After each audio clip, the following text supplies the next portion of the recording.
Phospholipids are the only one that has phosphorus. So remember the CHO and sometimes P, this is a sometimes P.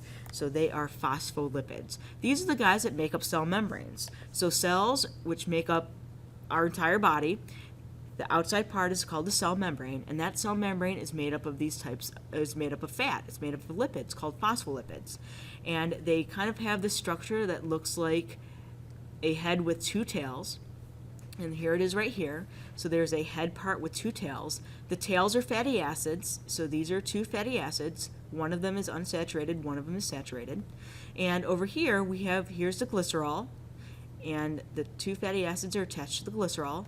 But instead of the third fatty acid, like in a triglyceride, we have something with phosphorus. We have a phosphate-containing group called the phosphate group. And this phosphate group loves water. So they are in love with H2O.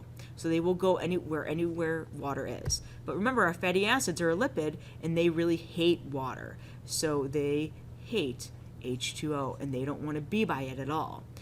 So it actually will form something called a phospholipid bilayer. That means two layers of phospholipids. All the tails are on the inside because they hate water and there's no water in there, and all the phosphate heads are on the outside because that's where the water is. So if we look up here, the water is on the inside and the outside of a cell, and that's where the heads are pointing, to where there's water. The tails are pointing to the inside where there's no water. So it makes a nice membrane to hold everything inside and keep the cell how it should be working.